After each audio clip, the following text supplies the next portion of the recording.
Hi strangers!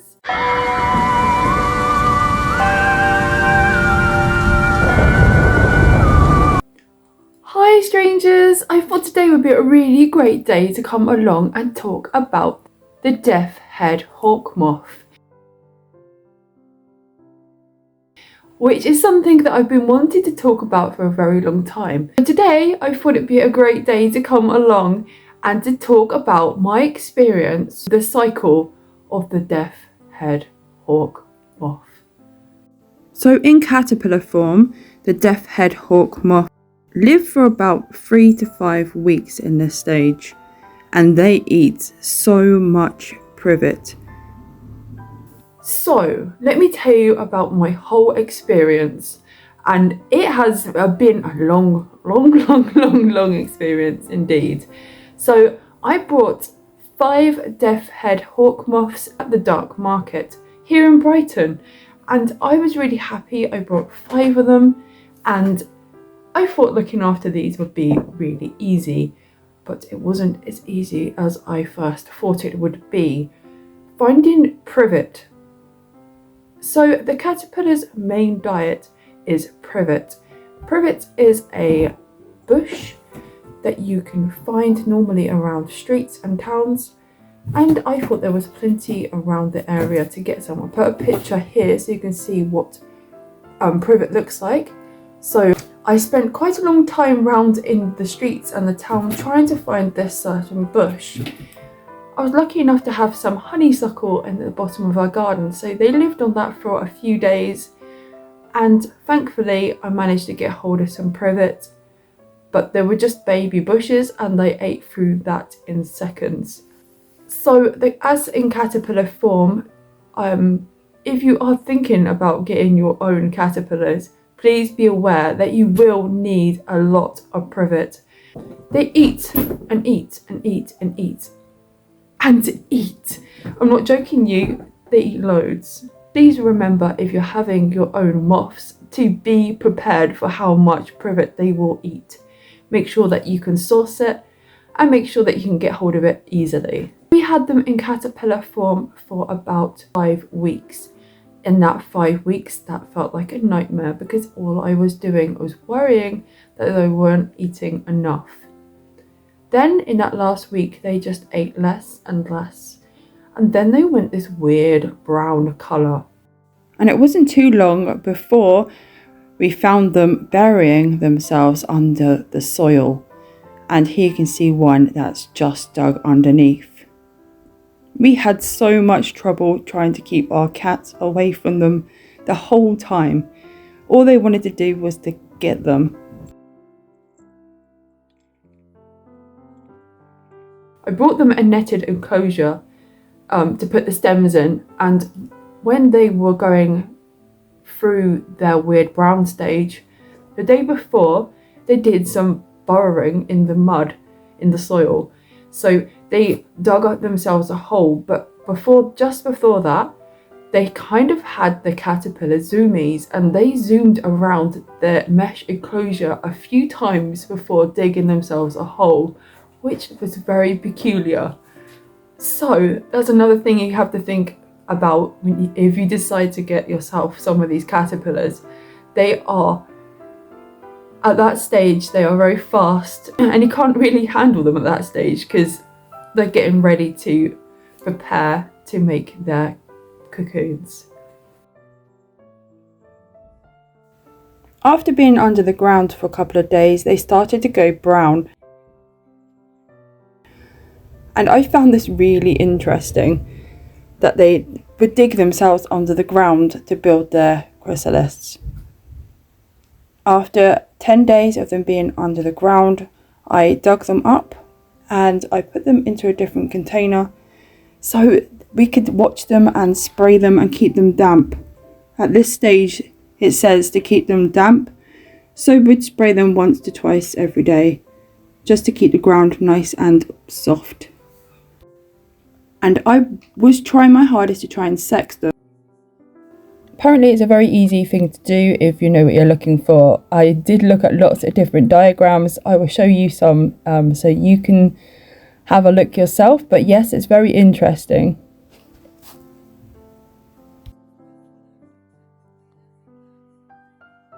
Now this stage felt like the longest stage of having these moths.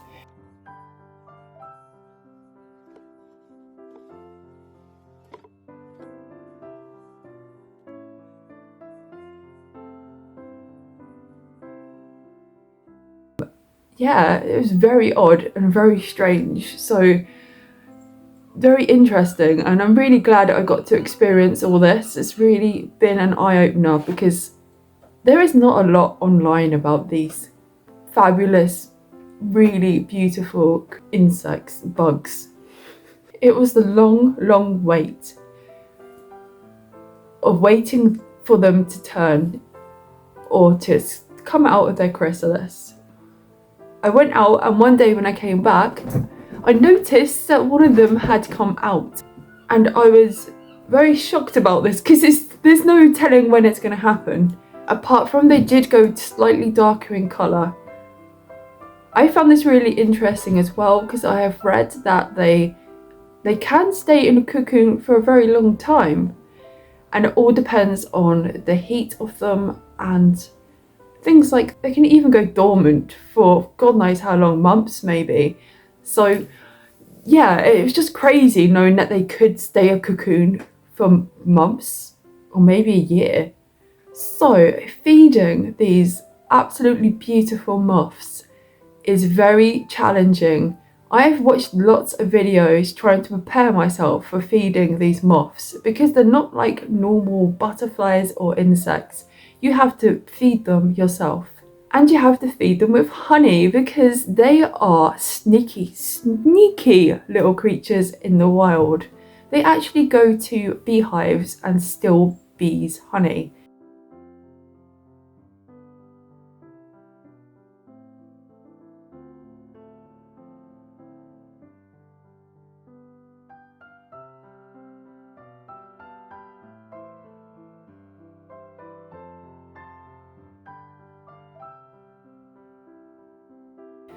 And because we have kept them in captivity for so long, you have to manually feed them with honey and water. We have had some news. Today's been crazy, but I've been keeping my chrysalis in here. And look, can you see? One of the chrysalis has opened, and we found it like it this morning. I've left it a long time, but I think sadly there's something wrong with it.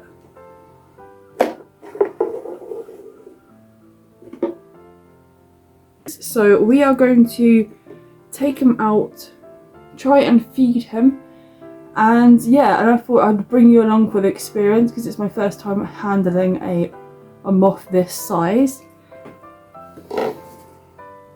So let me bring the camera down so you can see him. He is up in this corner here, and I'll put him close to the camera so you can see, hopefully.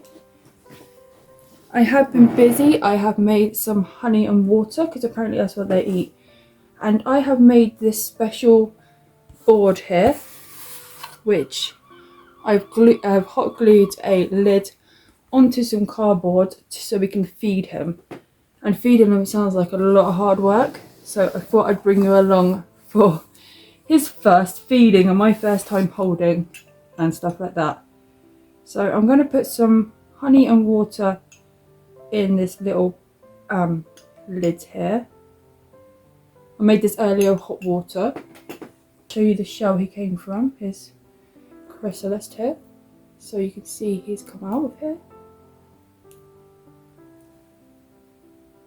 I'm a bit worried because he was screaming earlier, so let's try and get him out. He's absolutely stunning.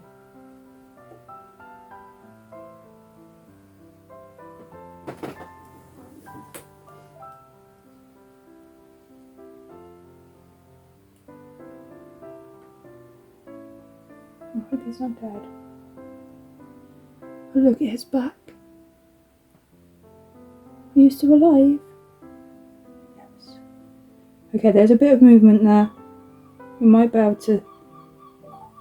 I think it's alive. Apparently they're very still before their first feed, so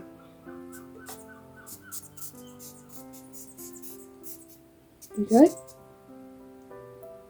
Yes, he's still alive, but his wings have not come out properly at all. They're all like collapsed under himself. Sorry, her, because it's a girl. Okay. They are strong. But I need to get you still. Oh, oh dear. I'm trying to feed you. I'm trying to feed you.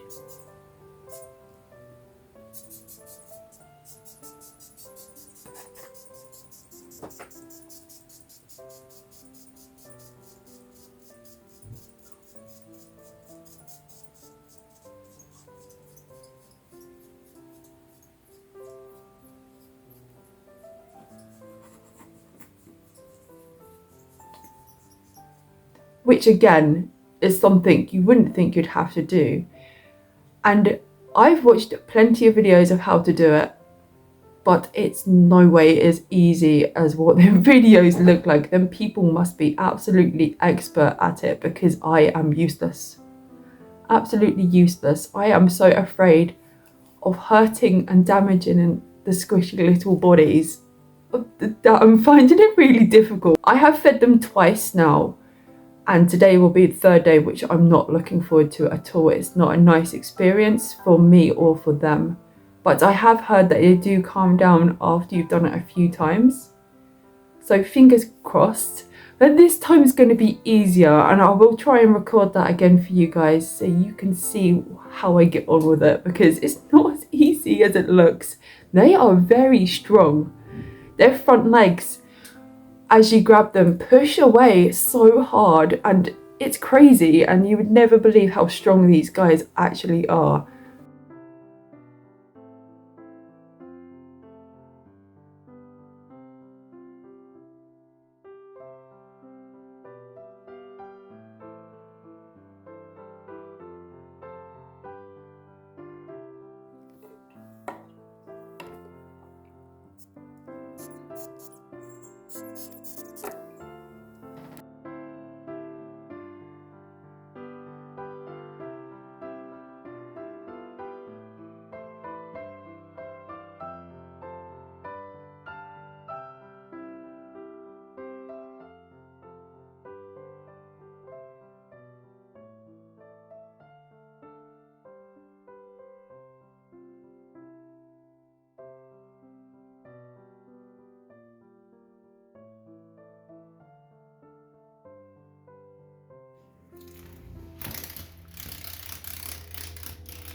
So yes, I am a proud owner of 2 moths.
I'm not sure if I want to go through this experience again.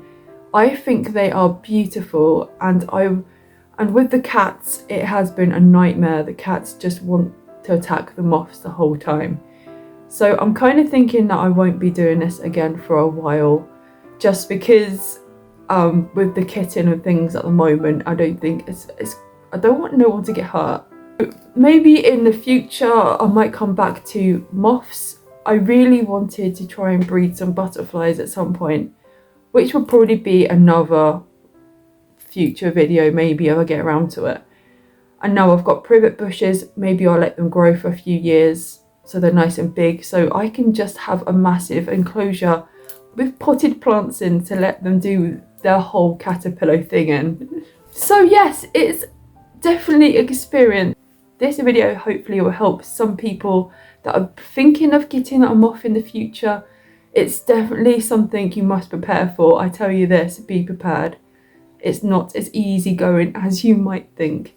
But it's still very interesting and fascinating watching this whole cycle, and I'm very happy that I actually have got through all the stages of these absolutely incredible insects. Thank you so much for coming along and watching my moth video today. And yeah, I hope you guys have an amazing day and have enjoyed my experience with my moths. I put myself through some stress, don't I? Yes. And I'm sorry if there's any noise in the background. Dexter and Ghost are running around playing with each other, so that's really annoying too. That's really cute and really annoying as well. And just have a really lovely day. Thank you so much for coming along and watching today's random moth video, and I will see you next time.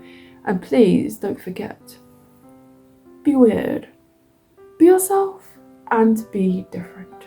And if you're not, then you're just absolutely boring. And I'll see you later. Bye.